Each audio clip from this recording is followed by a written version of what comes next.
টাকা দিয়ে অ্যাপেক্সের মেম্বার হতে হবে বা এত টাকা দিয়ে একটা সার্ভিস অংশগ্রহণ করতে হবে, এই ধরনের কোনো রুল অ্যাপেক্সের নাই। আপনার যদি 500 টাকা থাকে মানে আপনার সামর্থ্য, আপনার যদি 100 টাকা থাকে, আপনার যদি 50 টাকা থাকে, আপনি সেই 50 টাকা দিয়ে আপনি ওই সাপোর্টটা করবেন। 11 জন যদি 50 টাকা করিও দেন, একটা ফান্ড তো ক্রিয়েট হয়, সেই ফান্ডটা দিয়ে তো আমরা তো 2 জন ছেলেকে সাপোর্ট দিতে পারি আমরা। এটাই এখানে মানে একটা আহামরি অনেক কিছু নাই। আপনাদের সাথে অনেক কিছু শেয়ার করলাম। আমাদের 3টা ক্লাবের চেঞ্জ ওভার আছে, রাত হয়ে গেছে, অনেক কথা। যদি কখনো কোনো কিছু জানার থাকে, যে নতুন ক্লাবগুলোর উদ্দেশ্যে আমি বলতেছি, কোনো কিছু জানার থাকে অবশ্যই শেয়ার করবেন, ফোন দিবেন, কথা বলবেন। হোয়াটসঅ্যাপ আছে অনেক, এখন তো সোশ্যাল মিডিয়া অনেক কিছু সেকেন্ডে কথা বলা যায়। এই যে আমরা এখন মিটিং করতেছি, সারা বাংলাদেশ কিছু জেনে যাচ্ছে যে এমএস বাবা চিটাগাং, এমএস বাবা আগ্রাবাদ এই কাজ না করে একটা মিথ্যা তথ্য দিবেন, কখনো এটা সম্ভব না। কারণ আপনি এখন কাজ করে এখনই আপনি সেই ছবিটা আপলোড দিবেন গ্রুপে, আপনার পুরো দেশের সবগুলা ক্লাব, ন্যাশনাল প্রেসিডেন্ট সবাই জেনে যাচ্ছে যে চিটাগাং হোটেল আগ্রাবাদে এখন একটা প্রোগ্রাম হচ্ছে। আমরা ছোটখাটো প্রোগ্রাম করে আসছি, লাইভ বলা হচ্ছে, সবাই জানলো। এখানে মিথ্যা কথা বলা, চুরি করার, হাইড করার কোনো কিছু নাই।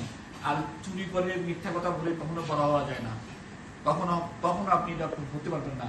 এফএস ক্লাব অফ বান্দরবনের মতো একটা ক্লাব যদি বছরে 18 লাখ টাকা সার্ভিস করতে পারে, যেখানে বান্দরবন ক্লাবের মতো যদি ক্লাব সার্ভিস করতে পারে, তাহলে মানে আগ্রাবাদের মতো ক্লাব কেন 30 লাখ টাকা করতে পারবে না?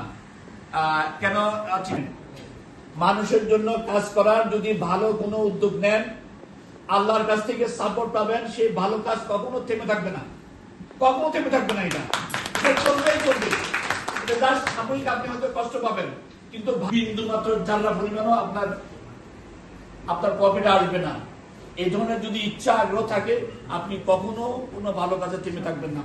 আপনি সাকসেস হবেনই। আমাকে কিছু কথা বলার সুযোগ দেওয়ার জন্য আমি এফএস ক্লাব অফ পটিয়া এবং FS club of Agrabad, FS club of চিটাগাংকে আমি ধন্যবাদ জানাচ্ছি।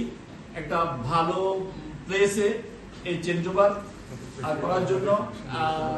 আজকে যারা নতুন বোর্ড, এফএস ক্লাব অফ এই 3 ক্লাবে যারা নতুন বোর্ড আজকে শপথ নেবেন, তাদেরকে আমি আমার তরফ থেকে সর্বাত্মক সহযোগিতা থাকবে।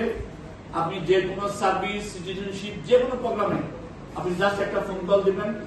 আল্লাহ আমাকে এখনো সুস্থ রাখছে, আমি এখন হাঁটতে পারি। যতদিন হাঁটতে পারি, কথা বলতে পারি, আমার এই পা কখনো থেমে থাকবে না। আপনাদের জন্য যারা 25 সালের বোর্ডে ছিল, এই পটিয়া ক্লাব, তারা অনেক ভালো কাজ করছে। আমি 25 সালের বোর্ডকেও আমি স্যালুট জানাই, ধন্যবাদ জানাই। এবং আমি বলবো 26 সালের বোর্ড যারা আজকে নির্বাচিত হবেন, তাদেরকে বলবো যে 25 সালের বোর্ড থেকে শিক্ষা নেওয়ার জন্য। 25 সালে যারা প্রেসিডেন্ট ছিল, এদের কাছ থেকে শিক্ষা নেবেন, ওদের কাছ থেকে ওদের জ্ঞানটা আপনি শেয়ার করবেন, জানবেন। তাহলে 26 সালটা আপনি আরো বেশি সাকসেস হতে পারবেন। ধন্যবাদ সবাইকে আবারও। ভালো থাকবেন সবাই। আর যারা আমার পাশে আছেন উপস্থিত, বিপ্লব, মানে আমি বাংলাদেশের তরফ থেকে আমি আপনাদের সবাইকে আমি কৃতজ্ঞতা জানাই, ধন্যবাদ জানাই। আশা করি আপনারা আগামীতেও আমাদের সাথে থাকবেন ইনশাআল্লাহ। সবাইকে সালাম, আসসালামু আলাইকুম।